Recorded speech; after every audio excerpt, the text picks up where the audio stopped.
ಪ್ರೀತಿ ಸ್ವರೂಪನಾಗಿರುವಂಥ ಯೇಸು ಕ್ರಿಸ್ತನ ಮಧುರವಾದ ನಾಮದಲ್ಲಿ ನಿಮ್ಮೆಲ್ಲರನ್ನ ವಂದಿಸುತ್ತೇನೆ. ದೇವರ ವಾಕ್ಯವನ್ನು ಕೇಳಲಿಕ್ಕೆ ಸಿದ್ಧ ಮನಸ್ಸಿನಿಂದ ಬಂದಿರುವಂಥ ನಿಮ್ಮೆಲ್ಲರೊಟ್ಟಿಗೂ ದೇವರು ಮಾತನಾಡಬೇಕೆಂದು ನಾನು ಮನಸಾರೆ ಕೋರಿಕೊಳ್ಳುತ್ತಾ ಇದ್ದೇನೆ. ಯಾಕೆಂದರೆ ದೇವರು ಮಾತನಾಡುವಾತನು. ದೇವರು ನಮ್ಮ ಜೀವಿತದಲ್ಲಿ ನಡ್ಕೊಳ್ಳಬೇಕಾದ ರೀತಿಯನ್ನು ತಿಳಿಸಿಕೊಡುವಾತನು. ನಾವು ದೇವರ ವಾಕ್ಯವನ್ನು ಧ್ಯಾನಿಸುವಾಗ ನಾವು ನೋಡುತ್ತೇವೆ, ದೇವರು ಉತ್ತಮವಾದಂಥ ಆಲೋಚನೆಗಳನ್ನು ನಮಗೆ ಕೊಡುವಂಥವರಾಗಿರ್ತಾರೆ. ಆಸ್ಪತ್ರೆಗೆ ಹೋಗ್ತೇವೆ, ಇಂಜೆಕ್ಷನ್ ಅಂದ ತಕ್ಷಣ ಕೆಲವರಿಗೆ ಭಯ ಆಗುತ್ತೆ. ಆದರೆ ಆ ಇಂಜೆಕ್ಷನ್ ಹಾಕಿಸಿಕೊಂಡ ಮೇಲೆ ಅದು ಅವರಿಗೆ ಆರಾಮನ್ನು ಕೊಡುತ್ತೆ, ನೋವಿನಿಂದ ಬಿಡುಗಡೆಯನ್ನು ಕೊಡುತ್ತದೆ. ಆಪರೇಷನ್ ಅಂತ ಹೇಳಿದಾಗ ಆ ವೇದನೆ, ಆ ಬಾಧೆ, ಅಯ್ಯೋ ಯಾಕಿದು ಅನಿಸುತ್ತದೆ. ಆದರೆ ಮತ್ತೆ ಅದು ನಮಗೆ ನೋವನ್ನು ತೆಗೆದು ನಮಗೆ ಉಪಶಮನವನ್ನು ಕೊಡುತ್ತದೆ. ಕೆಲವು ಕಾರ್ಯಗಳು ಈ ಲೋಕದಲ್ಲಿ ನಮ್ಮನ್ನು ಬಾಧೆಪಡಿಸುತ್ತವೆ. ಯಾವ ಕಾರ್ಯಗಳು ನಮ್ಮನ್ನು ಬಾಧೆಪಡಿಸುತ್ತವೆ? ಯಾವಾಗ ನಮ್ಮ ಮಾತಿಗೆ ಬೆಲೆ ಇಲ್ಲವೋ ಆವಾಗ ನಮಗೆ ಬಾಧೆ ಆಗ್ತದೆ. ಯಾವಾಗ ನಮ್ಮನ್ನು ಯಾರಾದರೂ ದೂಷಿಸುತ್ತಾರೋ ಆವಾಗ ನಮಗೆ ಬಾಧೆ ಆಗುತ್ತದೆ. ಬೇರೊಬ್ಬರನ್ನ ಪ್ರೀತಿಸಿ ನಮ್ಮನ್ನು ದ್ವೇಷಿಸುವಾಗ, ಇಲ್ಲವೇ ಬೇರೊಬ್ಬರನ್ನ ಹೆಚ್ಚಾಗಿ ಕಂಡು ನಮ್ಮನ್ನು ಕಡಿಮೆ ಮಾಡುವಾಗ ನಮಗೆ ಬಾಧೆ ಅನಿಸುತ್ತದೆ. ಮತ್ತು ಹೆಚ್ಚಿನ ಭಾರ ನಾವು ಹೊತ್ತುಕೊಂಡು ಅಯ್ಯೋ ಏನು ಮಾಡಬೇಕು, ನಾನೊಬ್ಬನೇ ಬಾಧೆ ಪಡ್ತಾ ಇದ್ದೇನೆ ಅನ್ನುವಾಗ ನಮಗೆ ತುಂಬ ನೋವು, ವೇದನೆ ಆಗುತ್ತದೆ. ಇವತ್ತು ಪ್ರೀತಿಯ ದೇವಜನವೇ, ನಮ್ಮ ಜೀವಿತದಲ್ಲಿ ಅನೇಕ ಬಾಧೆಗಳು ಬರುವಾಗ ದೇವರು ಒಂದು ವಿಷಯವನ್ನು ನಮಗೆ ಇವತ್ತು ಎಚ್ಚರಪಡಿಸ್ತಾ ಇದ್ದಾನೆ. ಆ ವಿಷಯ ಏನೆಂದರೆ, ಬಾಧೆಯಲ್ಲಿ ತಾಳ್ಮೆಯನ್ನು, ಸಹಿಸುವಿಕೆಯನ್ನು ಕಲಿತುಕೊಳ್ಳಿರಿ ಎಂಬುದಾಗಿ. ಹಲ್ಲೆಲೂಯಾ. ಏನಂತ ಹೇಳ್ತಾ ಇದೆ? ಬಾಧೆಯಲ್ಲಿ ತಾಳ್ಮೆಯನ್ನು ಕಲಿತುಕೊಳ್ಬೇಕು. ಬಾಧೆ ಅಂತೂ ಇದ್ದೇ ಇದೆ ಪ್ರತಿಯೊಬ್ಬರ ಜೀವಿತದಲ್ಲಿ. ಪ್ರತಿಯೊಂದರಲ್ಲಿ ಸೇವೆ ತೆಗೆದುಕೊಳ್ಳ್ರಿ, ಕುಟುಂಬ ತೆಗೆದುಕೊಳ್ಳ್ರಿ, ಕೆಲಸ ತೆಗೆದುಕೊಳ್ಳ್ರಿ, ಸಾಧನೆ ತೆಗೆದುಕೊಳ್ಳ್ರಿ, ಎಲ್ಲದರಲ್ಲಿಯೂ ಬಾಧೆ ಇಲ್ಲದೆ ಇರುವಂಥದ್ದು ಇಲ್ಲವೇ ಇಲ್ಲ. ಆದರೆ ದೇವರು ನಮಗೆ ಕಲಿಸಿಕೊಡುವ ಆತ್ಮೀಕವಾದಂಥ ವಿಚಾರ ಈ ವಾಕ್ಯದಲ್ಲಿ ನಮಗೆ ಇದೆ. ಯಾಕೋಬನ ಪತ್ರಿಕೆ 5ನೇ ಅಧ್ಯಾಯ ಅದರ 10ನೇ ವಚನವನ್ನ ನಾವು ಓದಿಕೊಳ್ಳೋಣ. ಯಾಕೋಬನ ಪತ್ರಿಕೆ 5ನೇ ಅಧ್ಯಾಯ 10ನೇ ವಚನ, ಬಾಧೆಯನ್ನ ತಾಳ್ಮೆಯಿಂದ ಸಹಿಸಿಕೊಳ್ಳುವ ವಿಷಯದಲ್ಲಿ ಕರ್ತನ ಹೆಸರಿನಿಂದ ಮಾತಾಡಿದ ಪ್ರವಾದಿಗಳನ್ನೇ ಮಾದರಿ ಮಾಡಿಕೊಳ್ಳಿರಿ ಎಂದು ಹೇಳುತ್ತಾ ಇದೆ. ಒಂದು ಸುಂದರವಾದಂಥ ದೇವರ ವಾಕ್ಯ ಇದು. ನಮ್ಮೆಲ್ಲರ ಜೀವಿತಕ್ಕೆ ಅನುಕೂಲಕರವಾಗಿರುವ, ಅವಶ್ಯವಿರುವಂಥ ಒಂದು ವಾಕ್ಯವಾಗಿದೆ. ನಾವು ಏನೂ ಮಾಡದೇ ಇದ್ದಾಗ, ನಾವೊಬ್ಬರೇ ಇದ್ವಿ ಅಂತ ತಿಳ್ಕೊಳ್ಳಿ, ನಮಗೇನೂ ತೊಂದರೆ ಇಲ್ಲ. ಬ್ಯಾಚುಲರ್ ಆಗಿದ್ದಾಗ ಅಂದುಕೊಳ್ತಾರೆ ನನಗೇನೂ ತೊಂದರೆ ಇಲ್ಲ. ಮದುವೆ ಆದಾಗ, ಮಕ್ಕಳಾದಾಗ, ಕೆಲಸಕ್ಕೆ ಹೋದಾಗ, ಏನಾದರೂ ಒಂದು ಮನೆ ಕಟ್ಟಬೇಕು, ಮದುವೆ ಮಾಡಬೇಕು, ಏನಾದರೂ ಒಂದು ಸಾಧನೆ ಮಾಡಬೇಕು, ಆವಾಗ ಬರುತ್ತೆ ಎಲ್ಲ ಬಾಧೆಗಳು. ಮಕ್ಕಳು ಶಾಲೆಗೆ ಹೋಗುವಾಗ ಅವರದೇ ಆದಂಥ ಬಾಧೆ ಇರುತ್ತೆ. ಹೋಮ್ವರ್ಕ್ ಬರಿಬೇಕು, ಎಕ್ಸಾಮ್ ಬರಿಬೇಕು, ಪ್ರಾಜೆಕ್ಟ್ಗಳು ಮಾಡಬೇಕು, ಆ ಬಾಧೆ. ಆದರೆ ಅವರಿಗೆ ಮನೆ ಬಾಡಿಗೆ ಕಟ್ಟಬೇಕು, ಮನೆಗೆ ವಸ್ತುಗಳನ್ನ ತಗೊಂಡು ಬರಬೇಕು, ವಾಹನ ನೋಡ್ಕೋಬೇಕು, ಕೆಲಸಕ್ಕೆ ಹೋಗ್ಬೇಕು, ಇದು ಯಾವ ಟೆನ್ಷನ್ ಇರೋದಿಲ್ಲ. ಆದರೆ ವಿದ್ಯಾಭ್ಯಾಸ ಮುಗಿದ ಮೇಲೆ ಅವರಿಗೆ ಅರ್ಥ ಆಗ್ತದೆ, ಜಾಬ್ ಮಾಡಬೇಕು, ಅದರಿಂದ ಮನೆಯನ್ನು ಪೋಷಿಸಬೇಕು. ಇದೆಲ್ಲ ಬಾಧೆಗಳು ಒಂದರ ನಂತರ ಒಂದು ಸ್ಟಾರ್ಟ್ ಆಗ್ತಾ ಇರ್ತದೆ. ಒಂದು ಜವಾಬ್ದಾರಿ ಎಂಬ ಬಾಧೆ, ಇನ್ನೊಂದು ಮಾನಸಿಕ ಬಾಧೆ. ಒತ್ತಡನ ಸಹಿಸಕ್ಕಾಗಲ್ಲ. ಎಷ್ಟೋ ಜನಕ್ಕೆ ಒತ್ತಡ ಸಹಿಸಕ್ಕಾಗಲ್ಲ. ಯಾವಾಗಲೂ ನಾನು ಆಫೀಸ್ ಟೆನ್ಷನ್, ಯಾವಾಗಲೂ ಸಾಲದ ಟೆನ್ಷನ್, ಯಾವಾಗಲೂ ಈ ಆಸ್ಪತ್ರೆಗಳ ಟೆನ್ಷನ್, ಯಾವಾಗಲೂ ಮನೆಯಲ್ಲಿರುವಂಥ ಕುಡುಕರ ಟೆನ್ಷನ್, ಯಾವಾಗಲೂ ಏನೋ ಅನುಮಾನ ಎಂಬ ಟೆನ್ಷನ್. ಈ ಬಾಧೆ ನಮ್ಮನ್ನು ಬಾಧಿಸುವಾಗ ನಾವೇನು ಮಾಡಬೇಕು? ನೋಡಿ, ದೇವರ ವಾಕ್ಯವು ನಮಗೆ ಹೇಳ್ತಾ ಇದೆ, ಬಾಧೆಯನ್ನು ತಾಳ್ಮೆಯಿಂದ ಸಹಿಸಿಕೊಳ್ಬೇಕಂತೆ. ಯಾವ ರೀತಿಯಾಗಿ? ಬಾಧೆಯನ್ನ ತಾಳ್ಮೆಯಿಂದ ಸಹಿಸಿಕೊಳ್ಬೇಕು. ಹೌದು, ಅನೇಕರು ನಮ್ಮನ್ನ ಬಾಧಿಸ್ತಾರೆ, ಅದನ್ನು ನಾವು ಹೇಗೆ ಸಹಿಸಬೇಕಂತೆ? ತಾಳ್ಮೆಯಿಂದ ಸಹಿಸಬೇಕು. ನಾವು ಲೌಕಿಕವಾಗಿ ಹೇಳಿದ್ರೆ ನಿಮಗೇನೋ ಒಂದು ರೀತಿ ಅನಿಸ್ಬೋದು. ಬೈಬಲ್ ಪ್ರಕಾರವಾಗಿ ನೋಡೋಣ. ಅಬ್ರಹಾಮನು ಸಾರಳು ಇದ್ದಳು. ಸಾರಳು ಅಬ್ರಹಾಮನಿರುವಾಗ ಅವರ ಮನೆಯಲ್ಲಿ ಹಾಗರಳಿದ್ದಳು. ಹಾಗರಳೇನು ಅಬ್ರಹಾಮನನ್ನು ನನ್ನನ್ನು ಮದುವೆ ಮಾಡ್ಕೋ ಯಜಮಾನ ಅಂತ ಕೇಳಲಿಲ್ಲ. ಅಬ್ರಹಾಮನು ಮದುವೆ ಮಾಡಿಕೊಂಡ್ರು, ಮಕ್ಕಳಾದವು. ಒಂದು ವೇಳೆ ಆಲೋಚನೆ ಮಾಡ್ರಿ, ಅಬ್ರಹಾಮನು ಒಂದು ವೇಳೆ ಒಳ್ಳೆಯವನಾದರೂ ಸಾರಳು ಆಗರಳನ್ನ ಬಾಧೆ ಪಡಿಸಲಿಕ್ಕೆ ಪ್ರಾರಂಭಿಸಿದಳು. ಆ ಬಾಧೆಯಲ್ಲಿ ಆಕೆಯು ತಾಳ್ಮೆಯಿಂದ ಅಯ್ಯೋ ನನ್ನ ಯಜಮಾನಿ ಎಂದು ತಾಳ್ಮೆಯಿಂದ ಇರುತ್ತಾಳೆ. ಇವತ್ತು ಎಷ್ಟೋ ಜನ ಆಫೀಸುಗಳಲ್ಲಿ, ಕೆಲಸ ಮಾಡುವ ಜಾಗದಲ್ಲಿ ಬಾಸು, ಮ್ಯಾನೇಜರು, ಸೂಪರ್ವೈಸರು ಅವರ ಕೆಳಗಡೆ ನಾವೇನು ಮಾಡ್ತೀವಿ? ಇದೇ ರೀತಿಯಲ್ಲಿ ಅಯ್ಯೋ ನಾನು ಕೆಲಸಕ್ಕೆ ಬಂದಿದ್ದೀನಪ್ಪ, ನನ್ನ ಕುಟುಂಬವನ್ನು ಪೋಷಿಸ್ಕೊಳ್ಬೇಕು, ನನ್ನ ಕೆಲಸ ಬಿಟ್ಟರೆ ಮನೆ ನಡೆಯಲ್ಲ, ನನ್ನ ಮಕ್ಕಳ ಭವಿಷ್ಯ ಏನಾಗುತ್ತೆ, ಏನಾಗ್ಬಿಡುತ್ತೋ ಅಂತ ಹೇಳಿ ತಾಳ್ಮೆಯಿಂದ ಅದನ್ನೇನು ಮಾಡ್ತಾರೆ? ಮಾಡ್ತಾ ಹೋಗ್ತಾ ಇರ್ತಾರೆ. ಕೆಲವು ಸಾರಿ ಓನ್ ಜಾಬ್ ಮಾಡ್ತಾ ಇರ್ಬೋದು, ಒಂದು ಒಳ್ಳೆ ಒಂದು ಸಣ್ಣ ಬಿಸ್ನೆಸ್ ಮಾಡ್ತಾ ಇರ್ಬೋದು, ಅಂಗಡಿನೋ ಒಂದು ವಾಹನ ಓಡಿಸೋದು, ಏನಾದರೂ ಒಂದು ಸಣ್ಣ ಕೆಲಸ ಮಾಡ್ತಾ ಇರ್ಬೋದು. ಅದು ಮಾಡಿ ಮಾಡಿ ನಮಗೆ ಬಾಧೆ ಅನಿಸ್ತದೆ. ಆರೋಗ್ಯ ಸರಿ ಇಲ್ಲ, ಮನಸ್ಸು ಸರಿ ಇಲ್ಲ, ವೇದನೆ ಆಗ್ತಾ ಇದೆ, ಅಯ್ಯೋ ಇದು ಬೇಡ ನನಗೆ ಅನಿಸ್ತದೆ. ಆದರೆ ಬಿಟ್ಟರೆ ಬೇರೆ ಗತಿ ಇಲ್ಲ, ಮಾಡಲೇಬೇಕು, ವಾಹನ ಓಡಿಸಲೇಬೇಕು, ಟೈಲರಿಂಗ್ ಮಾಡಲೇಬೇಕು, ಅಂಗಡಿಯಲ್ಲಿ ಕೂತ್ಕೊಳ್ಳೇಬೇಕು, ಪ್ರಯಾಣ ಮಾಡಲೇಬೇಕು. ಬಾಧೆ ಅನಿಸ್ತದೆ, ಆದರೆ ನಾವೇನು ಮಾಡ್ತೀವಿ? ಅದರಲ್ಲಿ ಸಹಿಸಿಕೊಳ್ತೇವೆ. ಯಾಕೋಬನು ಲಾಬಾನ ಹತ್ರ ಇದ್ದ ಮಾವನಾದವನು ಲಾಬಾನನನ್ನ ಮೋಸ ಮಾಡ್ತಾ ಇರ್ತಾನೆ. ಹೆಣ್ಣಿನ ವಿಷಯದಲ್ಲಿ ಮೋಸ ಮಾಡ್ತಾನೆ, ಬರಬೇಕಾದ ಸಂಬಳದ ವಿಷಯದಲ್ಲಿ ಮೋಸ ಮಾಡ್ತಾನೆ. ಆದರೂ ಅವನಿಗೆ ಬಂದ ಆ ಬಾಧೆಯಲ್ಲಿ ಅವನೇನ್ ಮಾಡ್ತಾ ಇದ್ದ? ಸಹಿಸಿಕೊಳ್ತಾ ಇದ್ದ. ಯೋಸೇಫನನ್ನ ತನ್ನ ಅಣ್ಣಂದಿರು ಬಾಧಿಸ್ತಾ ಇದ್ರು, ಆದರೂ ಅವರು ಇವನನ್ನ ಬೈದ್ರು, ಅವನು ಇವನನ್ನ ತಪ್ಪು ಕಂಡು ಹಿಡಿದ್ರು. ನೀನು ಬಹಳ ದರ್ಶನವಂತನ, ನೀನು ಬಹಳ ಆತ್ಮೀಕನ, ನೀನು ದೇವರು ನಿನಗೆ ಮಾತ್ರನಾ, ನಮಗಿಲ್ವಾ ಅನ್ನುವಂಥ ರೀತಿಯಲ್ಲಿ ಬಾಧೆ ಪಡಿಸುವಾಗಲೂ ಅವನು ಅದನ್ನು ತಾಳ್ಮೆಯಿಂದ ಎದುರಿಸಿದನು. ಕೆಲವು ಸಾರಿ ಶಿಷ್ಯರ ಮಧ್ಯದಲ್ಲೇ ಜಗಳ ಬರುತ್ತೆ.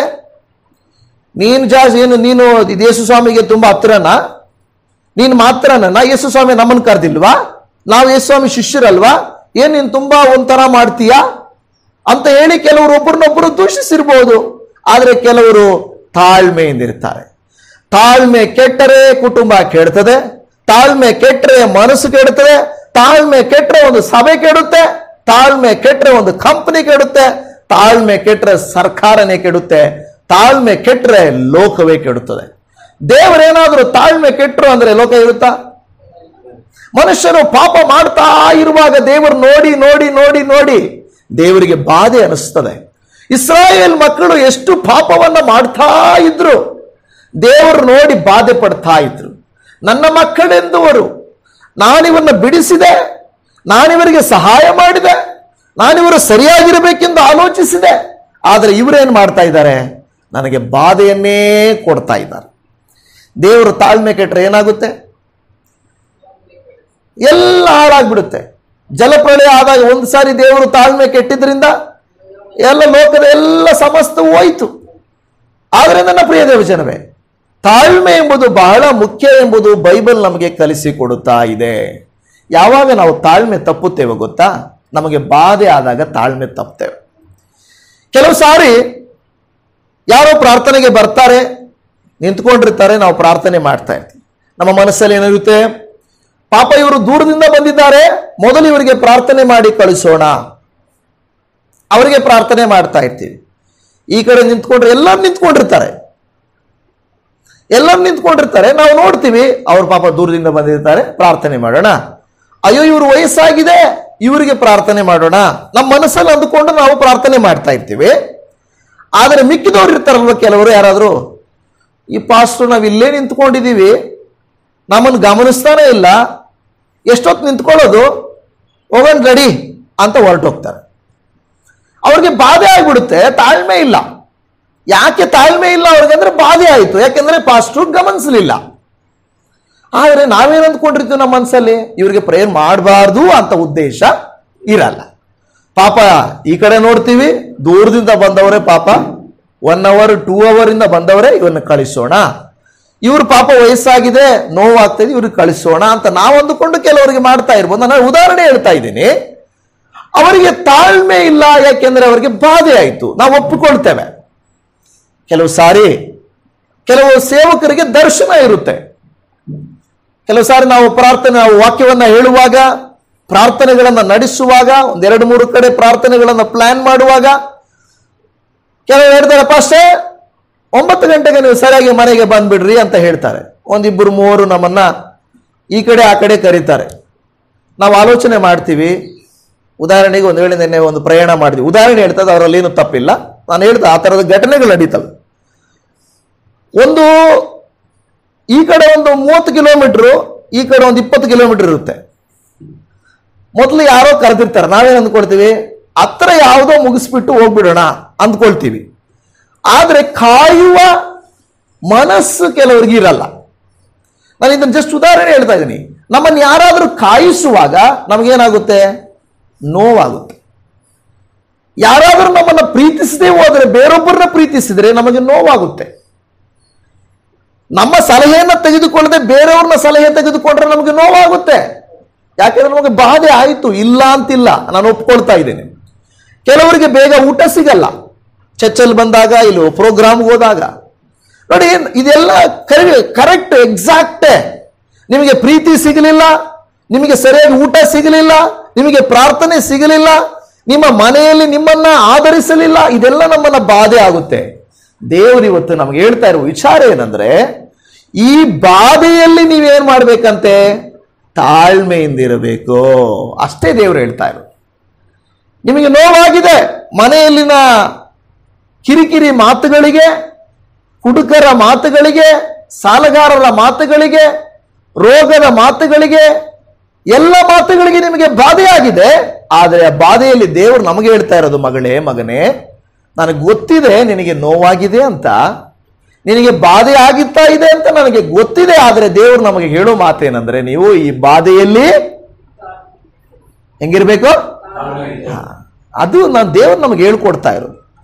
ನಾನು ಸುಳ್ಳೆ ಇದು ನಾವು ಇಲ್ಲ ಇದೆಲ್ಲ ತಪ್ಪು ಅಂತ ಹೇಳ್ತಾ ಇಲ್ಲ, ಇದು ಸರಿನೇ. ನಮ್ಮ ಮನೆಗಳಲ್ಲಿ, ಆಫೀಸ್ಗಳಲ್ಲಿ, ಪ್ರಯಾಣಗಳಲ್ಲಿ ನಡೀತದೆ. ಆದರೆ ತಾಳ್ಮೆಯಿಂದ ಸಹಿಸಿಕೊಳ್ಳುವ ವಿಷಯದಲ್ಲಿ ಪ್ರವಾದಿಗಳನ್ನೇ ಮಾದರಿ ಮಾಡಿಕೊಳ್ಳಿರಿ. ಅದರ ಅರ್ಥ ಏನು?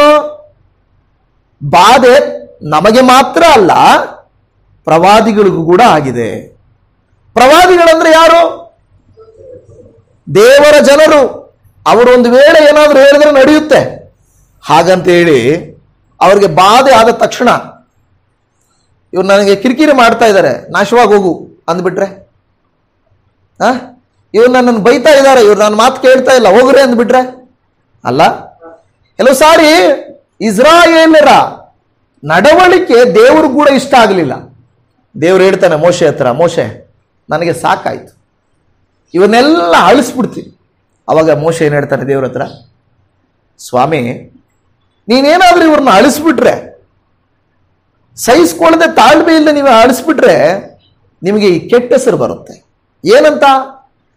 ದಾಸತ್ವದಲ್ಲಿದ್ದಂಥ, ಐಗುಪ್ತದಲ್ಲಿದ್ದಂಥ ಇವರನ್ನ ಬಿಡಿಸ್ಕೊಂಡು ಬಂದು ಇಲ್ಲಿ ಸಾಯಿಸ್ಬಿಟ್ರು ಅಂತ. ದಯಮಾಡಿ ಆ ಕೆಲಸನ ಮಾಡಬೇಡ್ರಿ ಅಂತ ಹೇಳ್ದ.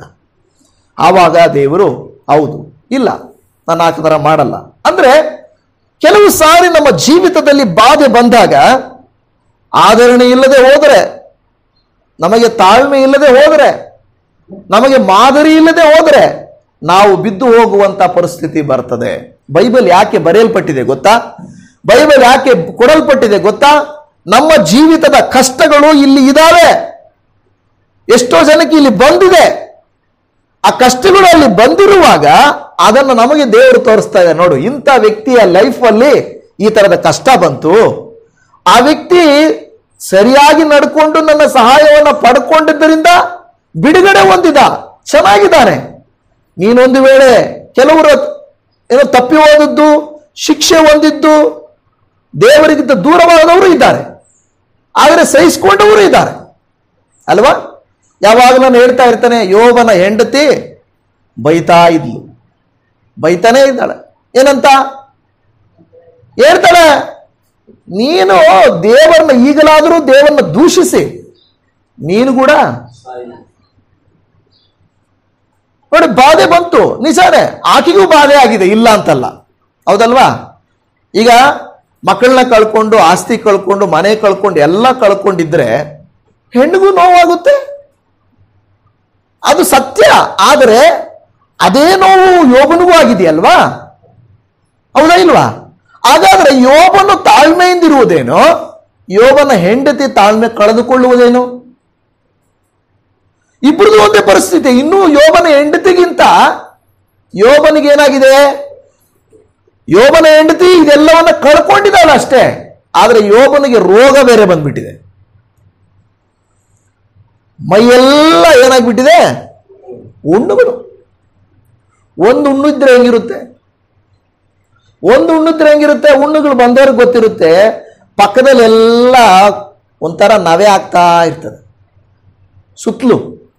ಒಂದು ಹುಣ್ಣಿಗೆ ನಾವು ನವೆ ಹಾಕೊಂಡು ಅಯ್ಯೋ ಬಹಳ ಒಂದು ನೋವಪ್ಪ ಅಂದ್ರೆ, ಮೈಯೆಲ್ಲ ನೋವಾದ್ರೆ ಹೆಂಗಿರುತ್ತೆ? ಮೈಯೆಲ್ಲ ನೋವಿರುವಂಥವರು ತಾಳ್ಮೆಯಲ್ಲಿದ್ದಾನೆ. ಆರಾಮಾಗಿರುವಂತಹ ಸ್ತ್ರೀ ಆಕೆ ಇನ್ನೂ ಕಿರಿಕಿರಿ ಮಾಡ್ತಾ ಇದ್ದಾಳೆ. ನಾವೆಲ್ಲರೂ ಬಾಧೆ ಅನುಭವಿಸ್ತಾ ಇದ್ದೀವಿ, ಯಾರಿಗೆ ಬಾಧೆ ಇಲ್ಲ? ಆದರೆ ಕೆಲವರು ಬಾಧೆ ಜಾಸ್ತಿ, ಕೆಲವರು ಬಾಧೆ ಕಡಿಮೆ. ಆದರೆ ಇಂಥ ಬಾಧೆಗಳಲ್ಲಿ ನಮ್ಮ ತಾಳ್ಮೆ ಹೆಂಗಿದೆ? ಯೋಬನು ತಾಳ್ಮೆಯಿಂದಿದ್ದಾನೆ, ಯೋಬನ ಹೆಂಡತಿ ತಾಳ್ಮೆಯಿಂದಿಲ್ಲ. ಯೋಸೇಫನು ತಾಳ್ಮೆಯಿಂದಿದ್ದಾನೆ, ಯೋಸೇಫನ ಅಣ್ಣಂದಿರಿಗೂ ತಂದೆಗೂ ತಾಳ್ಮೆ ಇಲ್ಲ. ಇಲ್ಲಿ ಆಗರಳಿಗೆ ತಾಳ್ಮೆ ಇದೆ, ಆ ಸಾರಳಿಗೆ ತಾಳ್ಮೆ ಇಲ್ಲ. ಕೆಲವು ಶಿಷ್ಯರಿಗೆ ತಾಳ್ಮೆ ಇದೆ, ಕೆಲವು ಶಿಷ್ಯರಿಗೆ ತಾಳ್ಮೆ ಇಲ್ಲ.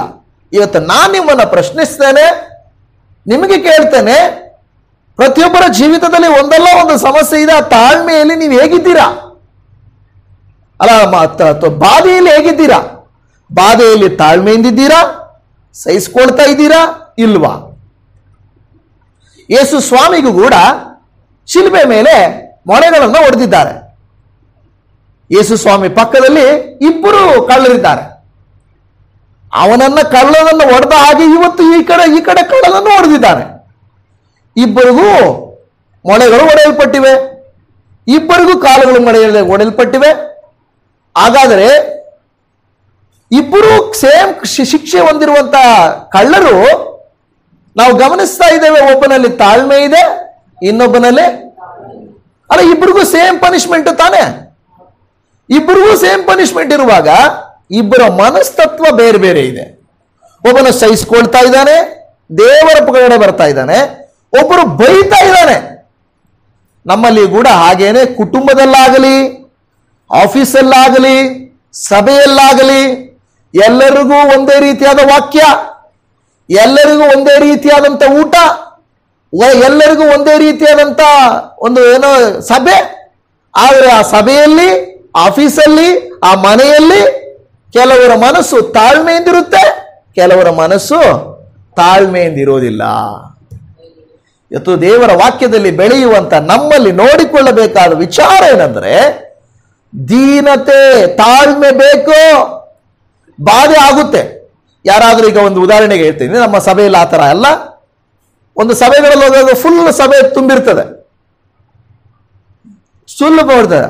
ಮಕ್ಕಳು ಚೇರ್ ಮೇಲೆ ಕೂತಿರ್ತಾರೆ, ಎಲ್ಲರ ಮಕ್ಕಳು, ವಿಶ್ವಾಸಿ ಮಕ್ಕಳು, ಎಲ್ಲ ಮಕ್ಕಳು ಕೂತಿರ್ತಾರೆ. ಯಾರೋ ಒಬ್ರು ಬಂದು ಚೇರ್ ಒಬ್ರಿಗೆ ಬೇಕು. ಯಾವ ಮಗುನ ಎಬ್ಬಿಸೋದು? ಯಾವುದೋ ಒಂದು ಮಗುನ ಎಬ್ಬಿಸಿವಿ ಅಂತ ತಿಳ್ಕೊಳ್ಳಿ. ಅವ್ರ ತಂದೆ ಏನ್ ಅನ್ಕೊಂತಾರೆ? ನಮ್ಮ ಮಗುನ ಕೆಳಕ್ಕೆ ಇಳಿಸಿದ್ದಾರೆ, ಕೆಳಗೆ ಕೂರಿಸಿದ್ದಾರೆ. ಬಾಧೆ ಆಗುತ್ತೆ. ಆದರೆ ಆ ಬಾಧೆಯಲ್ಲಿ ತಾಳ್ಮೆ ಇದೆಯಾ? ಪರವಾಗಿಲ್ಲ, ನನ್ನ ಮಗು ಕೆಳಗೆ ಕೂತ್ಕೊಳ್ಳಿ, ನನ್ನ ಮಗು ದೇವರ ಆಲಯದಲ್ಲಿ ಕೆಳಗೆ ಕೂತ್ಕೊಳ್ಳಿ, ನೋ ಪ್ರಾಬ್ಲಮ್ ಅನ್ನುವಂಥ ಮನಸ್ಸು ನಮಗೆ ಬರುತ್ತಾ ಬರಲ್ವಾ? ಊಟ ಫಸ್ಟ್ ಎಲ್ಲರೂ ಹೋಗ್ಬಿಟ್ಟು, ನಾವು ಉದಾಹರಣೆ ಹೇಳ್ತಾ ಇದ್ದೀನಿ, ನಾವು ಊಟಗಳೆಲ್ಲ ನಮ್ಮ ಸಭೆಯಲ್ಲಿ ಕೊಡಲ್ಲ. ಓಕೆ, ನಾನು ಕೆಲವು ನೋಡಿದ್ದೀನಿ ಆಚೆಗಡೆ ಎಲ್ಲ ಐಟಮ್ಸ್ ಕೆಲವರು ಸಿಗ್ತದೆ, ಕೆಲವರಿಗೆ ಕಡೆಯಲ್ಲಿ ಸಿಗಲ್ಲ. ಅಯ್ಯೋ ಏನೂ ಇಲ್ಲ, ಬಾಧೆ ಅನಿಸುತ್ತೆ. ಆದರೆ ತಾಳ್ಮೆ ಇದೆಯಾ? ಕೆಲವರಿಗೆ ನಾವು ಹೆಚ್ಚು ಜವಾಬ್ದಾರಿಗಳನ್ನು ಕೊಡ್ತೇವೆ. ನೀವು ಮಾಡ್ರಿ, ನೀವು ಇದನ್ನ ಹಿಂಗಿರ್ರಿ ಹಂಗಿರ್ರಿ. ಆವಾಗ ನಮಗೇನನ್ಸುತ್ತೆ, ಇವ್ರಿಗೆ ಮಾತ್ರ ಜವಾಬ್ದಾರಿಗಳು, ನಮಗ್ ಕೊಟ್ಟಿಲ್ಲ, ಬಾಧೆ ಆಗುತ್ತೆ. ಆದರೆ ತಾಳ್ಮೆ ಇದೆಯಾ? ತಾಳ್ಮೆ ಇದೆಯಾ ನೋಡ್ಕೊಳ್ಬೇಕು. ತಾಳ್ಮೆ ಅನ್ನೋದು ಹೆಂಗಿರ್ಬೇಕಂದ್ರೆ, ಬೇರೊಬ್ಬರು ಓಡ್ತಾ ಇದ್ರು ಕೂಡ ನಾನು ಓಡ್ತಾ ಇದ್ದೀನಿ, ನಾವೇನ್ ಮಾಡ್ಬಿಡ್ತೀವಿ ಅಂದ್ರೆ ಪಕ್ಕದಲ್ಲಿ ಓಡೋರ್ನ ನೋಡೋದು ಜಾಸ್ತಿ. ಅದನ್ನ ಮಾಡಬಾರ್ದು. ದೇವರು ನಮಗೆ ಒಂದು ಗುರಿ ಕೊಟ್ಟಿದ್ದಾನೆ, ನಾನು ಅಲ್ಲಿವರೆಗೂ ಓಡ್ಬೇಕು. ಇವನು ಓಡ್ತಾ ಇದ್ದಾನ, ನಮಗೆ ಅವಶ್ಯಕತೆ ಇಲ್ಲ. ಅದನ್ನ ನೋಡಿದ್ರೆ ನಮಗೆ ತಾಳ್ಮೆ ಬರೋದಿಲ್ಲ. ಇವತ್ತು ದೇವರ ವಾಕ್ಯಲ್ಲಿ ಮುಂದೆ ಹೋದ್ರೆ ಯಾಕೋಬ 5ನೇ ಅಧ್ಯಾಯ 11ನೇ ವಚನ, ತಾಳಿಕೊಂಡಿರುವವರನ್ನು ಧನ್ಯರೆಂದು ಹೇಳುತ್ತೇವಲ್ಲವೇ. ಯಾರನ್ನ ಧನ್ಯರಂತ ಹೇಳ್ತೀವಿ? ಕ್ವಶನ್ ಮಾಡಿದವ್ರನ್ನ, ಹೊಟ್ಟೆ ಕಿಚ್ಚು ಪಟ್ಟೋರ್ನ, ಕೋಪ ಮಾಡ್ಕೊಂಡವ್ರನ್ನ, ಅಸೂಯೆ ಪಟ್ಟೋರ್ನ, ಅವಿಧೇಯತೆ ತೋರಿಸಿದವ್ರನ್ನ ಧನ್ಯರು ಅಂತ ಹೇಳಲ್ಲ, ತಗ್ಗಿಸಿಕೊಂಡವ್ರನ್ನ ಧನ್ಯರು ಅಂತ ಹೇಳ್ತೇವೆ. ಹಲ್ಲೆಲೂಯಾ. ಹಾಗರಳು ಕೈ ಬಿಡಲ್ಪಟ್ಟಳು, ದೇವರು ಕೈ ಬಿಡಲಿಲ್ಲ. ಯೋಸೇಫನನ್ನ ಅಣ್ಣಂದಿರು ತಂದೆ ಕೈ ಬಿಟ್ರು, ದೇವರು ಕೈ ಬಿಡಲಿಲ್ಲ. ಹೌದಾ ಇಲ್ವಾ? ಯೋಬನನ್ನ ಹೆಂಡತಿ ಸ್ನೇಹಿತರು ಕೈ ಬಿಟ್ರು, ದೇವರು ಕೈ ಬಿಡಲಿಲ್ಲ. ಕಾರಣ ಏನು ಗೊತ್ತಾ? ತಾಳ್ಮೆಯಿಂದಿದ್ದ. ಬಾಧೆ ಇವ್ರಿಗೆಲ್ಲ ಬಂತು, ಆದರೆ ಬಾಧೆಯಲ್ಲಿ ತಾಳ್ಮೆಯಿಂದಿರುವಾಗ ನಿಮ್ಮನ್ನು ನನ್ನನ್ನ ದೇವರು ಹೇಳ್ತಾನೆ, ನನ್ನ ಮಗಳೇ ನೀನು ಧನ್ಯಳು, ಮಗನೇ ನೀನು ಧನ್ಯನು. ಯಾಕೆ ಗೊತ್ತಾ? ನಿಂತ್ಕೊಂಡು ಜಗಳ ಮಾಡಿದೆ ಅಂತಲ್ಲ, ಪ್ರಶ್ನೆ ಮಾಡಿದೆ ಅಂತಲ್ಲ, ನನ್ನನ್ನ ಯಾಕೆ ಕರೆದಿಲ್ಲ ನೀವು ಅಂತ ಹೇಳಿಲ್ಲ, ನನ್ನ ಕರ್ಕೊಂಡೋಗಿಲ್ಲ ಅಂತ ಕೇಳಿಲ್ಲ, ನನಗೆ ಯಾಕೆ ಕೊಡ್ಲಿಲ್ಲ ಅಂತ ಕೇಳಿಲ್ಲ. ಅವರು ನನಗೆ ಸಿಗಲಿಲ್ವಾ, ಪರವಾಗಿಲ್ಲ ಬಿಡು. ನನ್ನನ್ನು ಕರೀಲಿಲ್ವಾ, ಪರವಾಗಿಲ್ಲ ಬಿಡು. ನನ್ನ ಹೆಸರು ಅಲ್ಲಿ ಇಷ್ಟಲಿಲ್ವಾ, ಪರವಾಗಿಲ್ಲ ಬಿಡು. ನನಗೆ ಊಟ ಇಲ್ವಾ, ಪರವಾಗಿಲ್ಲ ಬಿಡು. ತಗ್ಗಿಸಿಕೊಂಡಾಗಲೇ ದೇವರು ಹೇಳೋದೇನು ಗೊತ್ತಾ? ನೀನು ಧನ್ಯಳು, ನೀನು ಧನ್ಯನು. ನೋಡಿದ್ರಾ ದೇವರ ವಾಕ್ಯ ಹೇಗೆ ಹೇಳುತ್ತೆ? ನೋಡಿದ್ರಾ? ನಮ್ಮನ್ನ ಧನ್ಯಳು ಅಂತ, ಧನ್ಯನು ಅಂತ ಕರೆಯುವುದು ಮುಂದಾಗಿರುವವರಲ್ಲ, ಮುಂಚೆ ಇರೋರ್ನಲ್ಲ, ಹೊಂದ್ಕೊಂಡವ್ರನ್ನಲ್ಲ, ತಗ್ಗಿಸಿಕೊಂಡವ್ರನ್ನ, ಬಾಧೆಯನ್ನ ಸಹಿಸಿದವರನ್ನ, ಎದುರಿಸಿದವರನ್ನ ದೇವರು ಧನ್ಯ ಅಂತ ಹೇಳ್ತಾನೆ ಹೊರತು ಮುಂದೆ ಹೋಗುವಂತವರನ್ನಲ್ಲ. ತಾಳಿಕೊಂಡಿರುವವರನ್ನ ಧನ್ಯರೆಂದು ಹೇಳುತ್ತೇವಲ್ಲವೇ. ಕಾದು ಅಬ್ರಾಮ ಇಸಾಕನು, ಅಬ್ರಾಮ ಸಾರಳು ಕಾತ್ಕೊಂಡಿದ್ರು, ಅವ್ರನ್ನ ದೇವರು ಧನ್ಯ ಮಾಡಿದ. ಕಾಯುವವರನ್ನ ಧನ್ಯ ಮಾಡ್ತಾನೆ, ತಗ್ಗಿಸಿಕೊಳ್ಳುವವರನ್ನ ಧನ್ಯ ಮಾಡ್ತಾನೆ. ನಾವು ಈ ರೀತಿಯಾಗಿರ್ಬೇಕು. ಅಲ್ಲಿ ಮುಂದೆ ಹೇಳುತ್ತದೆ 11ನೇ ವಚನ, ನೀವು ಯೋಬನಲ್ಲಿದ್ದ ತಾಳ್ಮೆಯ ವಿಷಯವಾಗಿ ಕೇಳಿ ಕರ್ತನು ಅವನಿಗೆ ಅಂತ್ಯದಲ್ಲಿ ಮಾಡಿದ್ದನ್ನ ನೋಡಿ, ಕರ್ತನು ಕರುಣಾಸಾಗರನು ದಯಾಳುವೂ ಆಗಿದ್ದಾನೆಂದು ತಿಳಿದಿದ್ದೀರಷ್ಟೇ. ಕೊನೆಗೆ ಗೊತ್ತಾಗುತ್ತೆ ದೇವರ ಕೃಪೆ ಎಂಥದ್ದು, ದೇವರ ಸಹಾಯ ಎಂಥದ್ದು ಅಂತ. ಪ್ರಾರಂಭದಲ್ಲಿ ನಮಗೆ ಗೊತ್ತಾಗೋದಿಲ್ಲ. ಆದ್ರೆ ಎಷ್ಟೋ ಜನರು ಪ್ರಾರಂಭ ನೋಡ್ಬಿಡ್ತಾರೆ. ಪ್ರಾರಂಭದಲ್ಲಿ ಬಂದ್ಬಿಟ್ಟು ನಾವಿದ್ದೀವಿ, ನಾವು ಮಾಡ್ತೀವಿ, ನಮಗ್ ಕೊಡಿ, ನಮಗೆ ಅವಕಾಶ ಕೊಡಿ ಅಲ್ವಾ. ಕಳೆದ ದಿನಗಳಲ್ಲಿ ಯಾರೋ ಒಬ್ಬರು ನಮ್ಮ ಹತ್ರ ಬಂದರು, ನನಗೆ ಹೇಳಿದ್ರು, ಪಸೆ ನನ್ನ ಹತ್ರ 100 ಜನ ಇದ್ದಾರೆ, ನೀವು ಅಂದ್ರೆ ನಾನು ಎಲ್ಲರನ್ನೂ ಕರ್ಕೊಂಡ್ಬಂದ್ಬಿಡ್ತೀನಿ ನಿಮ್ಮ ಚರ್ಚ್ಗೆ. ನಾನು ಹೇಳಿದೆ, ನಮಗೆ ಬೇಕಾಗಿಲ್ಲ, ನೀವು ಎಲ್ಲಿದ್ದೀರೋ ಅಲ್ಲೇ ಇರಿ, ನೀವು ಬರೋದು ಬೇಡ, ಯಾರೂ ಬರೋದು ಬೇಡ ವಿಜಯಪುರ ಚರ್ಚ್ಗೆ.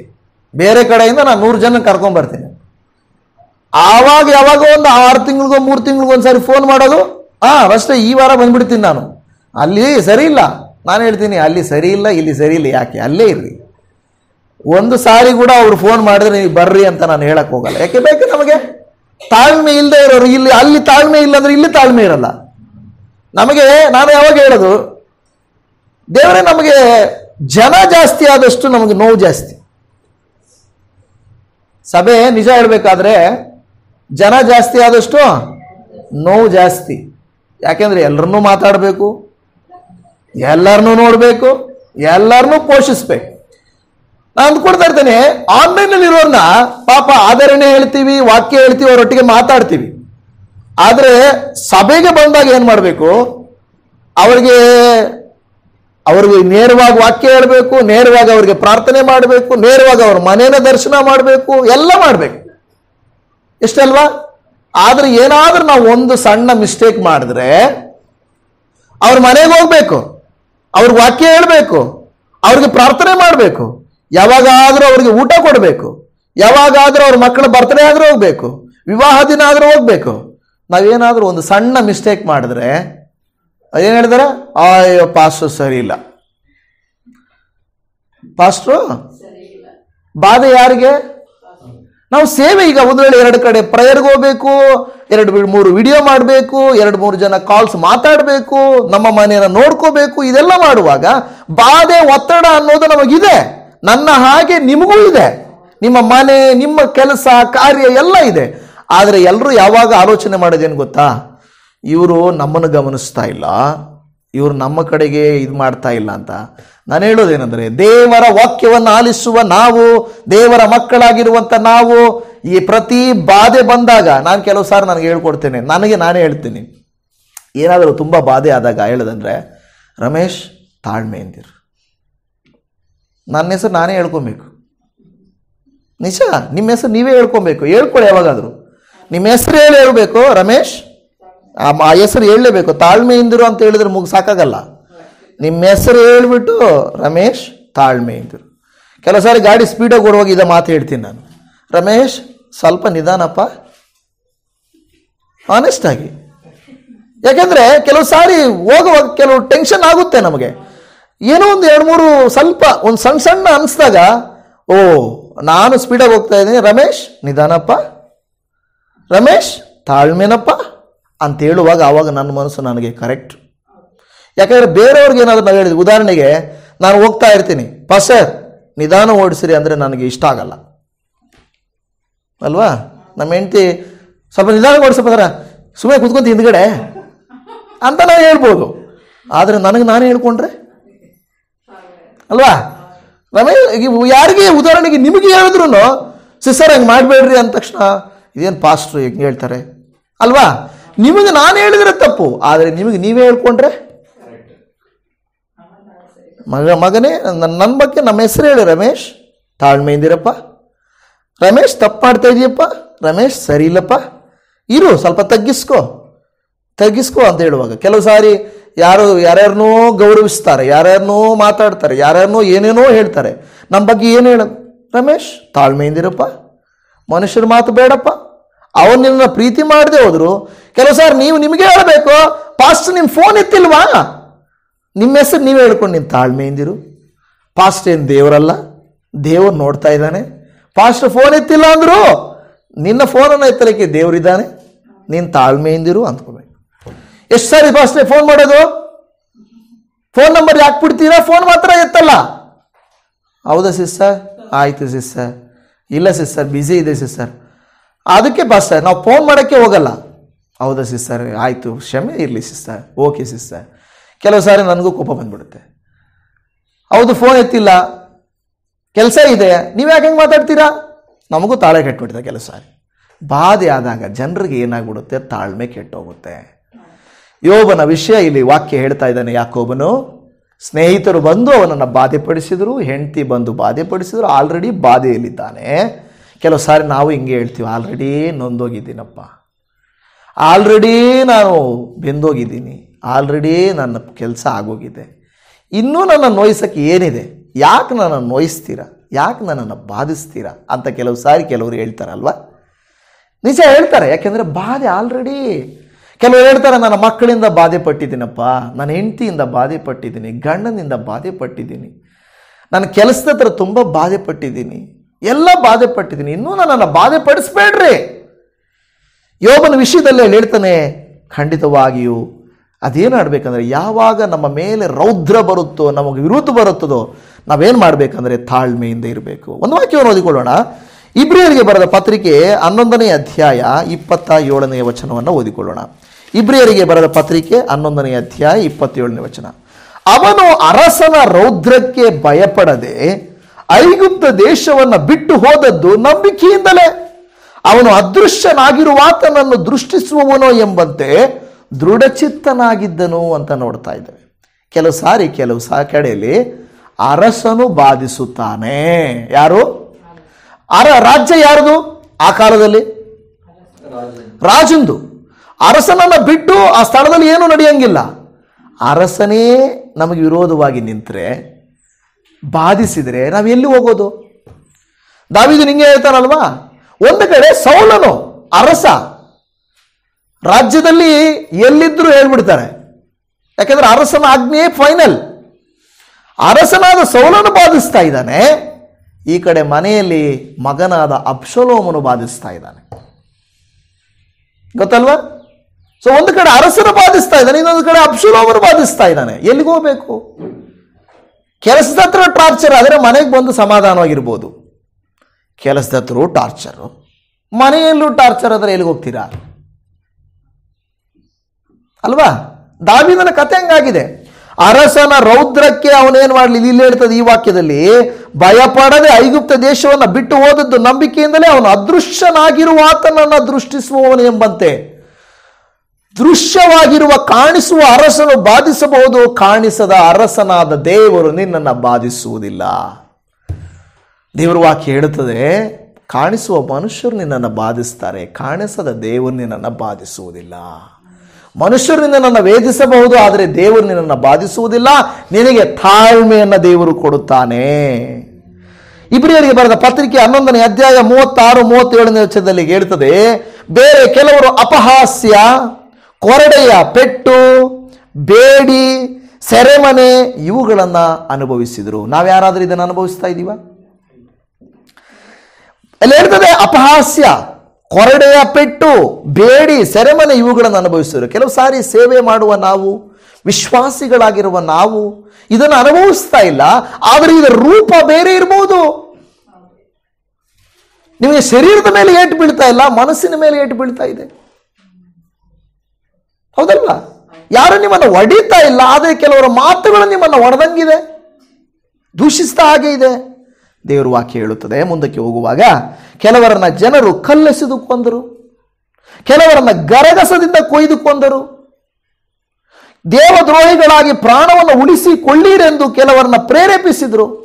ಏನಂತ ಹೇಳಿದ್ರಂತೆ? ದೇವದ್ರೋಹಿಗಳಾಗಿ ಪ್ರಾಣವನ್ನು ಉಳಿಸಿಕೊಳ್ಳಿರಿ ಎಂದು ಕೆಲವರನ್ನ ಪ್ರೇರೇಪಿಸಿದ್ರು. ಅದರ ಅರ್ಥ ಏನು? ಯೇಸುವನ್ನ ಬೇಡ ಅಂದ್ರೆ ನಿಮ್ಮನ್ನು ಬಿಟ್ಟು ಬಿಡ್ತೀವಿ, ದೇವರನ್ನ ದೂಷಿಸಿರಿ, ಪ್ರಾಣನ ಕಾಪಾಡಿಕೊಡ್ರಿ.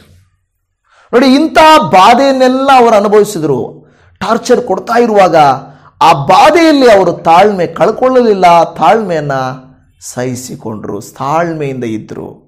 ಇವತ್ತು ಇಂಥ ವೇದನೆ ನಮಗಿಲ್ಲ, ಕೊರಡೆ ಪೆಟ್ಟಿಲ್ಲ, ಜೈಲಿಲ್ಲ, ಗರಗಸದಿಂದ ಕೊಯ್ಯೋದಿಲ್ಲ, ಕಲ್ಲೆಸೆದು ಕೊಲ್ಲೋದಿಲ್ಲ. ಆದರೆ ನಮ್ಮನ್ನು ಯಾರಾದರೂ ಒಂದು ಮಾತು ಸಣ್ಣದಾಗಿ ಏನಾದರೂ ಅಂದರೆ ಸಹಿಸ್ಕೊಳ್ಳಲ್ಲ, ಯಾರಾದರೂ ನಮ್ಮನ್ನು ಪ್ರೀತಿಸದೆ ಹೋದರೆ ಸಹಿಸ್ಕೊಳ್ಳಲ್ಲ, ನಮ್ಮ ಆಲೋಚನೆ ಕೇಳದೆ ಹೋದರೆ ಸಹಿಸ್ಕೊಳ್ಳಲ್ಲ. ನೋವು ನೋವು ನೋವು. ದೇವರ ಮಕ್ಕಳಾಗಿರುವಂಥ ನಾವೇ ನೋವು ಸಹಿಸಿಲ್ಲ ಅಂದರೆ ಇನ್ಯಾರು ಸಹಿಸ್ತಾರೆ? ನಮ್ಮಲ್ಲೇ ತಾಳ್ಮೆ ಇಲ್ಲ ಅಂದರೆ ಇನ್ಯಾರಲ್ಲಿ ಇರ್ತದೆ? ದೇವರು ಆರಿಸಿಕೊಂಡ ಜನಾಂಗವಾದಂಥ ನಮ್ಮಲ್ಲೇ ತಾಳ್ಮೆ ಇಲ್ಲ ಅಂದರೆ ಏನೂ ಅರಿಯದೇ ಇರುವಂಥ ಲೋಕದವರಲ್ಲಿ ತಾಳ್ಮೆ ಇರುತ್ತಾ? ಇಲ್ಲ, ಇರೋದಿಲ್ಲ. ಇಲ್ಲಿ ಹೇಳ್ತದೆ ಆಮೇಲೆ, ಕೆಲವರನ್ನ ಕತ್ತಿಯಿಂದ ಕೊಂದರು, ಕೆಲವರು ಕೊರತೆ, ಹಿಂಸೆ, ಬಾಧೆ ಇವುಗಳನ್ನು ಅನುಭವಿಸುವುದರಾಗಿದ್ದು ಕುರಿ ಮೇಕೆಗಳ ಚರ್ಮಗಳನ್ನು ಉಟ್ಟುಕೊಂಡವರಾಗಿ ತಿರುಗಾಡಿದರು. ಹೆಂಗೆ ನೋಡಿ, ಅವರು ಎಷ್ಟೊಂದು ಬಾಧೆ ಅನುಭವಿಸಿದರು, ಹಿಂಸೆ ಅನುಭವಿಸಿದರು ಅಂತ ಹೇಳ್ತಾ ಇದೆ. ಯಾಕೋಬನ ಪತ್ರಿಕೆ 5ನೇ ಅಧ್ಯಾಯ 11ನೇ ವಾಕ್ಯದಲ್ಲಿ ಹೇಳುತ್ತದೆ, ತಾಳಿಕೊಂಡಿರುವವರನ್ನು ಧನ್ಯರೆಂದು ಹೇಳುತ್ತೇವಲ್ಲವೇ. ನಮ್ಮನ್ನು ದೇವರು ಧನ್ಯರು ಅಂತ ಹೇಳಬೇಕಾದ್ರೆ ಏನು ಮಾಡಬೇಕಂತೆ? ಅಷ್ಟೇ. ದೇವರ ಹತ್ರ ಜಗಳ ಮಾಡಿ ಒಳ್ಳೆಯ ಹೆಸರು ಪಡ್ಕೊಳ್ಳೋಕ್ಕಾಗಲ್ಲ, ದೇವರ ದೂಷಿಸಿ ನಾವು ಒಳ್ಳೆಯ ಹೆಸರು ಪಡ್ಕೊಳ್ಳೋಕ್ಕಾಗಲ್ಲ, ತಗ್ಗಿಸಿಕೊಂಡೇ ಪಡ್ಕೊಳ್ಬೇಕು. ಈ ಲೋಕದಲ್ಲಿ ಹೆಂಗೆ ಗೊತ್ತಾ? ಮಾತು ಬಲ್ಲವನು ಎಲ್ಲವನ್ನ ಗೆಲ್ಲಬಲ್ಲನು, ಆದರೆ ದೇವರು ಮುಂದೆ ಮೌನವಾಗಿರುವವನೇ ದೇವರ ಆತ್ಮವನ್ನು, ದೇವರ ಮನಸ್ಸನ್ನು ಗೆಲ್ಲಬಲ್ಲ. ಬಾ ಇದೆ ಅಂತ ನಾವೇನು ಮಾಡ್ತೀವಿ ಅಂದರೆ ತುಂಬ ಮಾತಾಡಕ್ಕೆ ಹೋಗ್ತೀವಿ, ಆದರೆ ನಾವು ತಾಳ್ಮೆಯಿಂದಿರಬೇಕು. ಎಲ್ಲರೂ ಇವ್ರು ಮಾತಾಡ್ತಾ ಇದ್ದಾರೆ, ಇವರಿಗೆ ಒಂದು ವೇಳೆ ಒಳ್ಳೆ ಮರ್ಯಾದೆ, ನೋ, ಮಾತಾಡಿ ಹೆಚ್ಚು ಪಾಪ ಕಟ್ಕೊಳ್ತೀವಿ.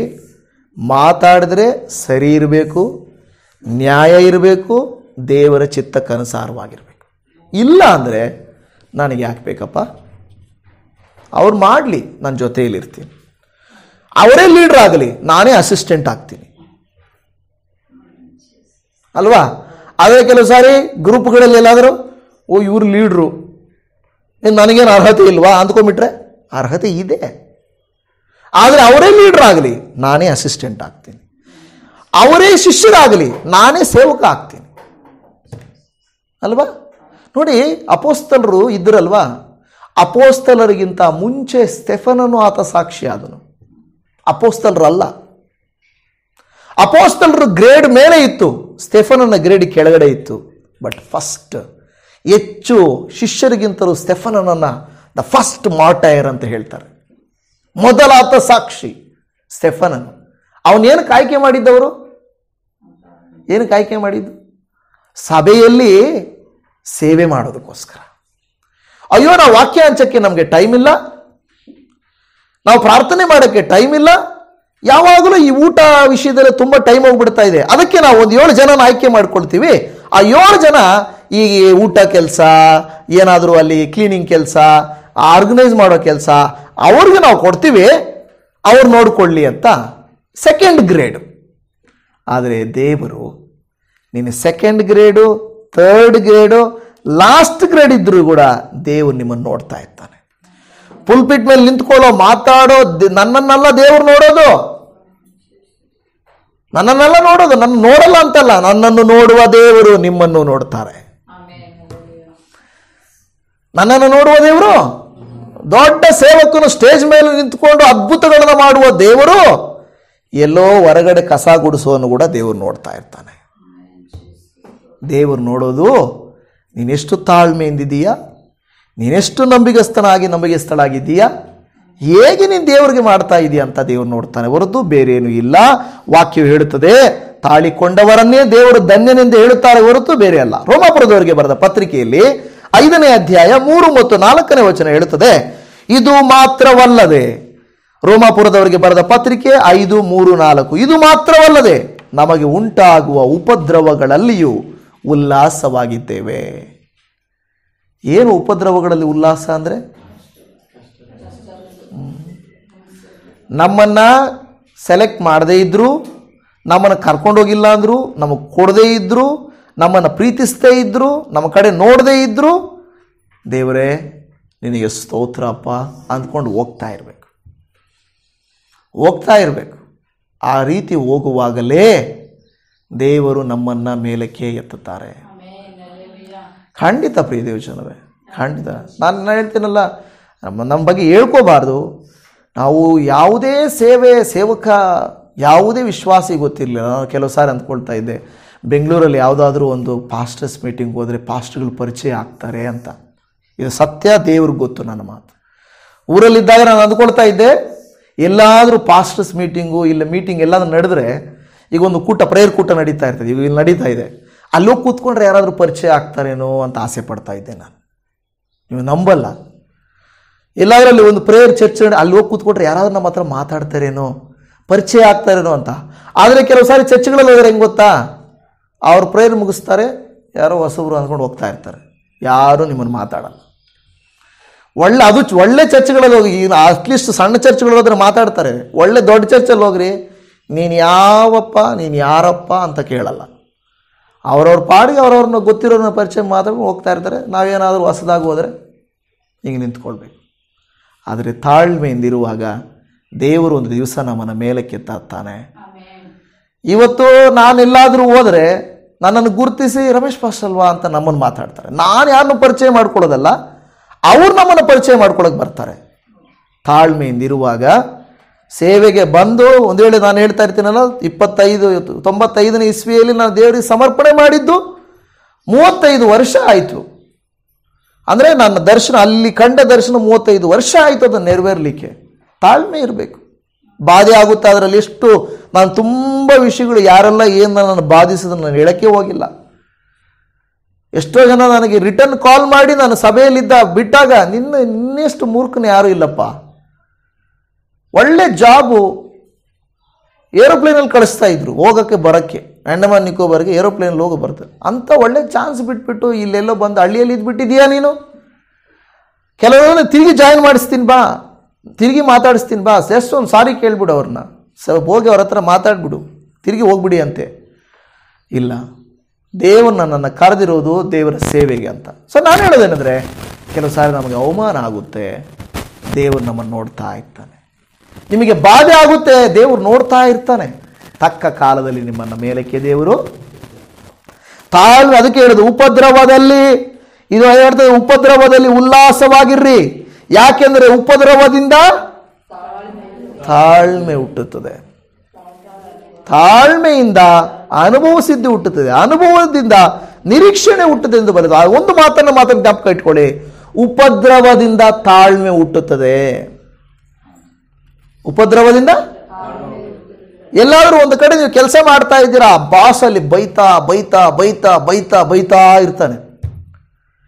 ನೆಕ್ಸ್ಟ್ ಆಫೀಸ್ಗೆ ಹೋದಾಗ ಪರವಾಗಿಲ್ಲ, ಇನ್ನೊಬ್ಬ ಬಾಸು ಬೈತಾ ಇರ್ತಾನೆ. ಆವಾಗ ನಾವು ಅಂದ್ಕೊಳ್ತೀವಿ, ನೀವೇನು ಬೈಯೋದು, ನಿನಗಿಂತ ಮುಂಚೆ ಇದ್ದವನು ಎಷ್ಟೋ ಬೈದ್ಬಿಟ್ಟವನೇ. ಹೌದಾ ಇಲ್ವಾ? ಅವಾಗೇನನ್ಸುತ್ತೆ, ಅಯ್ಯೋ ಅಲ್ಲಿಗಿಂತ ಇಲ್ಲಿ ಬೆಟ್ರು ಅಲ್ವಾ? ಬೈಯೋ ಒಂದು ಕೆಲಸದಲ್ಲಿ ನಿಮ್ಮನ್ನು ಬೈತಾ ಇದ್ದು ಕಡಿಮೆ ಇದ್ದು ಇನ್ನೊಂದು ಕಡೆ ಜಾಸ್ತಿ ಬೈದ್ರೇನು ಅನ್ಸುತ್ತೆ, ಆಗ್ತಾ ಇಲ್ಲ. ಆದರೆ ಒಂದು ಕಡೆ ನೀವು ಚೆನ್ನಾಗಿ ಬೆಂದೋಗಿರ್ತೀರ. ಅದೇನೋ ಒಂದು ಗಾದೆ ಮಾತಿದೆ, ಏನಂದ್ರೆ ಅದೇನು ಹೇಳಿದಾರೆ, ಸೂರ್ಯನ ತಾಪಕ್ಕೆ ಸಹಿಸ್ಕೊಂಡವರು ಬೆಂಕಿ ತಾಪಕ್ಕೆ ಏನು ಒಣಗೋಗೋದಿಲ್ಲ. ಓಕೆ, ಆ ತಾಪ ಅನ್ನೋದು ಬೆಂಕಿಯಲ್ಲೇ ನೀವು ಬೆಂದ ಮೇಲೆ ನೀವು ಬಾಂಡ್ಲಿಯಲ್ಲಿರುವಾಗ ನಿಮಗೇನು ಆಗಲ್ಲ. ಬೆಂಕಿನಲ್ಲೇ ಸುಟ್ಟಿರ್ತೀರ, ಅದನ್ನೆದ್ದು ಬಾಂಡ್ಲಿ ಮೇಲೆ ಹಾಕುವಾಗ ಅದಕ್ಕೆ ಸ್ವಲ್ಪ ಆದರೂ ಬೇರೆ ಕಡೆ ಆಗುತ್ತೆ. ಬೆಂಕಿಯಲ್ಲೇ ಹುಟ್ಟಿರೋದಕ್ಕೆ ಬಿಸಿಲಿಗೆ ಭಯ ಪಡತ್ತಾ? ಅದು ಕರೆಕ್ಟ್ ಆದ ಮಾತು. ಏನು, ಬೆಂಕಿಯಲ್ಲೇ ಹುಟ್ಟಿರೋರಿಗೆ ಬಿಸಿಲು ಯಾವ ಲೆಕ್ಕ? ಅದು ಆ ರೀತಿ ಬಾಧೆಯಲ್ಲೇ ಬೆಳೆದ ಮೇಲೆ ನಮ್ಮ ಮಕ್ಕಳು ಬಾಧೆಯಲ್ಲಿ, ಈಗ ನಾವೆಲ್ಲ ಊಟದ ವಿಷಯದಲ್ಲಿ ಓಡಾಡೋ ವಿಷಯದಲ್ಲಿ ಕಷ್ಟಪಟ್ಟು ಪಟ್ಟು ಬಂದ ಮೇಲೆ ನಮಗೆ ಒಂದು ಸ್ವಲ್ಪ ಹೊತ್ತು ಊಟ ಇಲ್ಲ ಅಂದರೆ ಏನು ಅನ್ಸಲ್ಲ, ನೀರಿಲ್ಲ ಅಂದರೆ ಏನು ಅನ್ಸಲ್ಲ, ಬಿಸಿಲಲ್ಲಿ ಹೋದ್ರೆ ಏನು ಅನ್ಸಲ್ಲ. ಆದರೆ ಮಕ್ಕಳು ಬಾಧೆ ಪಡದೇ ಇರೋ ಮಕ್ಕಳನ್ನ ಎತ್ಕೊಂಡೋಗಿ ಬಿಸಿಲಲ್ಲಿ ನಿಲ್ಲಿಸ್ರಿ, ಒಂದೊತ್ತು ಊಟ ಕೊಡದೇ ಇರ್ರಿ, ಅವ್ರಿಗೆ ಬಾಧೆ ಅನಿಸ್ಬಿಡ್ತದೆ. ಆದ್ದರಿಂದ ದೇವರು ಹೇಳ್ತಾನೆ, ನಿಮ್ಗೆ ಎಷ್ಟು ಬಾಧೆ ಬರ್ತಾ ಇದೆಯೋ ಅದನ್ನು ನೋವು ಅಂದ್ಕೊಂಬೇಡ್ರಿ ನೀವು. ಯಾಕೆಂದರೆ ಬರೋ ದಿನಗಳಲ್ಲಿ ನಿಮಗೆ ಅದೇನನ್ಸುತ್ತೆ ಗೊತ್ತಾ, ಉಪದ್ರವ ಬರುತ್ತಲ್ವಾ, ಶೋಧನೆ ಬರುತ್ತಲ್ವಾ, ಬಿಡಪ್ಪ ಎಂಥದನ್ನೋ ನೋಡ್ಕೊಂಡು ಬಂದಿದ್ದೀವಿ, ಇದೆಲ್ಲ ಏನು ನಮಗೆ. ಹಲ್ಲೆಲೂಯಾ. ನೋಡಿ, ಅದು ಅವಾಗ ಅನಿಸುತ್ತೆ ನಿಮಗೆ, ಎಷ್ಟು ನನ್ನ ಲೈಫಲ್ಲಿ ನಾನು ನೊಂದ್ಕೊಂಡು ಬಂದಿದ್ದೀನೋ, ಇವಾಗ ಎಷ್ಟೋ ದೇವರು ನನಗೆ ಒಳ್ಳೇದು ಮಾಡಿದ್ದಾನೆ. ನಮ್ಮ ಜೀವನ ಚೆನ್ನಾಗಿರೋದ್ರಿಂದ ಲೈಫ್ ಕೆಟ್ಟೋದ್ರೆ ನಮಗೆ ಬಾಧೆ ಅನಿಸುತ್ತೆ, ಆದರೆ ಕೆಟ್ಟೋದ ಜೀವಿತದಿಂದ ಚೆನ್ನಾಗಾದರೆ ಸಂತೋಷ ಆಗುತ್ತೆ. ಇವತ್ತು ನೀವು ನಾನು ದೇವರಿಗೆ ಹೇಳೋಣಪ್ಪ, ನನ್ನ ಉಪದ್ರವಗಳಲ್ಲಿ ನನಗೆ ತಾಳ್ಮೆಯನ್ನು ಕೊಡಪ್ಪ. ನಾವೆಲ್ಲರೂ ಕಣ್ಣುಗಳನ್ನು ಮುಚ್ಚಿ ಪ್ರಾರ್ಥನೆ ಮಾಡೋಣ. ಅನೇಕ ಸಾರಿ ಅಪ್ಪ ನಮ್ಮನ್ನು ಅಪರಾಧಿ ಅನ್ನಬಹುದು, ನಮ್ಮನ್ನು ದೂಷಿಸಬಹುದು, ನಮ್ಮನ್ನು ಪ್ರೀತಿಸದಿರಬಹುದು, ನಮ್ಮನ್ನು ನಾವು ಮಾಡೋ ಕೆಲಸನ ಕೀಳಾಗಿ ನೋಡ್ಬೋದು. ಎಲ್ಲ ಈ ಬಾಧೆಗಳಲ್ಲಿ ನಮಗೆ ನೀವು ತಾಳ್ಮೆಯನ್ನು ಕೊಡುವ ದೇವರೆಂದು ನಾವು ಅರ್ಥ ಮಾಡಿಕೊಂಡಿದ್ದೇವೆ. ಇವತ್ತು ನೀವು ವಾಕ್ಯವೇ ಹೇಳಿದ ಹಾಗೆ ಅನೇಕ ಭಕ್ತರುಗಳು ಈ ರೀತಿಯಾಗಿ ಅವರು ತಾಳ್ಮೆಯಿಂದಿದ್ದರು, ಬಾಧೆಗಳಲ್ಲಿ ತಾಳ್ಮೆಯಿಂದ ಸಹಿಸಿಕೊಳ್ಳುವಿಕೆಯಿಂದಿದ್ದರು ಅಂತ ನೀವು ನಮಗೆ ಹೇಳಿ ನಮ್ಮನ್ನು ಧೈರ್ಯಪಡಿಸ್ತಾ ಇದ್ದೀರಪ್ಪ. ಎಷ್ಟೋ ಸೇವಕರನ್ನು, ವಿಶ್ವಾಸಿಗಳನ್ನು, ಪ್ರವಾದಿಗಳನ್ನು, ದೇವಭಕ್ತರನ್ನು, ಬೈಬಲಲ್ಲಿರುವಂಥ ವ್ಯಕ್ತಿಗಳನ್ನು ನೋಡುವಾಗ ಅವರು ಪಟ್ಟ ವೇದನೆಗಿಂತ ನಮ್ಮ ಬಾಧೆ ಏನೂ ದೊಡ್ಡದಲ್ಲ ಸ್ವಾಮಿ. ಆದರೂ ಕೆಲವು ಸಾರಿ ನಮ್ಮ ಬಾಧೆನೇ ನಮಗೆ ದೊಡ್ಡದನಿಸುತ್ತೆ ಸ್ವಾಮಿ, ನಮ್ಮ ವೇದನೆಯೇ ನಮಗೆ ದೊಡ್ಡ ಅನಿಸುತ್ತೆ ಅಪ್ಪ. ದಯಮಾಡಿ ನಮ್ಮನ್ನು ಕ್ಷಮಿಸಿರಿ. ನಾವು ನೋಡುವಾಗಪ್ಪ ಯೋಬನಂಥ ಜೀವಿತವನ್ನು, ಯೋಸೇಫನಂಥ ಜೀವಿತವನ್ನು, ದಾನಿಯೇಲನು, ಶದ್ರಕ್ ಮೇಷಕ ಅಬೇದ್ನೆಗೋರು, ಶಿಷ್ಯರುಗಳು, ಸ್ಟೆಫನನು, ಶಿಲುಬೆ ಮೇಲಿನ ಕಳ್ಳನು, ಯೇಸುವೆ ನಿಮ್ಮನ್ನು ಇವೆಲ್ಲ ನೋಡುವಾಗ ಅನುಭವಿಸಿದ ವೇದನೆ ಬಾಧೆಗಿಂತಲೂ ನಮ್ಮದೇನೂ ಬಾಧೆ ಅಲ್ಲ. ಆದರೆ ಬಾಧೆ ಅನುಭವಿಸುವುದು ತಾಳ್ಮೆಯನ್ನು ಹುಟ್ಟಿಸುತ್ತದೆ ಅಂತ ನಿನ್ನ ವಾಕ್ಯ ಹೇಳುತ್ತಾ ಇದೆ. ಇದುವರೆಗೂ ನೊಂದಂಥ ಈ ಮಕ್ಕಳ ಜೀವಿತದಲ್ಲಿ ನೀನು ತಾಳ್ಮೆಯನ್ನು ಕೊಡು, ಸಹಿಸುವಂಥ ಮನಸ್ಸು ಕೊಡು ಮತ್ತು ಅದರಿಂದ ಬಿಡುಗಡೆಯನ್ನು ಕೊಟ್ಟು ನನಗೆ ದೇವರು ಅವೆಲ್ಲವುಗಳಿಂದ, ಈ ನಮ್ಮ ಕುಟುಂಬದಲ್ಲಿದ್ದ ಕುಡುಕತನದ ಬಾಧೆಯಿಂದ, ಸಾಲದ ಬಾಧೆಯಿಂದ, ರೋಗದ ಬಾಧೆಯಿಂದ, ನೋವಿನ ಬಾಧೆಯಿಂದ, ಕಿರಿಕಿರಿಯಿಂದ ನನಗೆ ದೇವರು ಎಷ್ಟೋ ಉಪಶಮನವನ್ನು ಕೊಟ್ಟಿದ್ದಾರೆ. ದೇವರೇ ನಿನಗೆ ಸ್ತೋತ್ರ ಎಂದು ಹೇಳಬೇಕಪ್ಪ.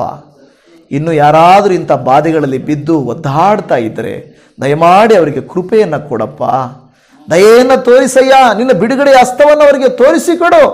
ನಿನ್ನ ಆಶೀರ್ವಾದವು, ಅನುಗ್ರಹವು ಅವರ ಮೇಲಿರಲಿ ಎಂಬುದಾಗಿ ನಾವು ಪ್ರಾರ್ಥಿಸ್ತಾ ಇದ್ದೇವೆ. ಇದನ್ನು ನಮ್ಮ ಪ್ರಾರ್ಥನೆಯನ್ನು ಕೇಳಿದ್ದಕ್ಕಾಗಿ ನನಗೆ ಸ್ತೋತ್ರ ಮಾಡುತ್ತಾ ಇದ್ದೇವೆ.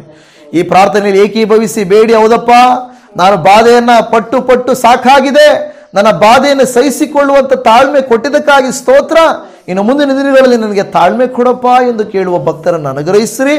ಮತ್ತು ಅಪ್ಪ ಆದಷ್ಟು ಬೇಗನೆ ಇವರೆಲ್ಲ ಬಾಧೆಗಳಿಂದ ಬಿಡುಗಡೆಯನ್ನು ಕೊಟ್ಟು, ಯೋಬನ ಜೀವಿತದಲ್ಲಿ ಹೇಗೆ ಅವನಿಗೆ 2ರಷ್ಟು ಆಶೀರ್ವಾದವನ್ನು ಕೊಟ್ಟು ಅವನ ದೇವರ ದುಃಖವನ್ನು ಸಂತೋಷವನ್ನಾಗಿ ಮಾರ್ಪಡಿಸಿದರು, ಈ ವಿಡಿಯೋನ ನೋಡುವ, ಈ ವಾಕ್ಯವನ್ನು ಕೇಳುವ ಪ್ರತಿಯೊಬ್ಬರ ಜೀವಿತವು ಅದೇ ರೀತಿಯಾಗಿ ಮಾರ್ಪಡಬೇಕೆಂಬುದಾಗಿ ಪ್ರಾರ್ಥನೆಯನ್ನು ಕೇಳಿದಾತನು, ನಮಗುಪಕಾರ ಮಾಡುವಾತನೂ ಆಗಿರುವಂಥ ನಮ್ಮ ಕರ್ತನ ರಕ್ಷಕನಾಗಿರುವಂಥ ನಜರೇತಿನ ಯೇಸುವಿನ ಮಧುರವಾದ ನಾಮದಲ್ಲಿ ಪ್ರಾರ್ಥಿಸುತ್ತೇವೆ ತಂದೆಯೇ.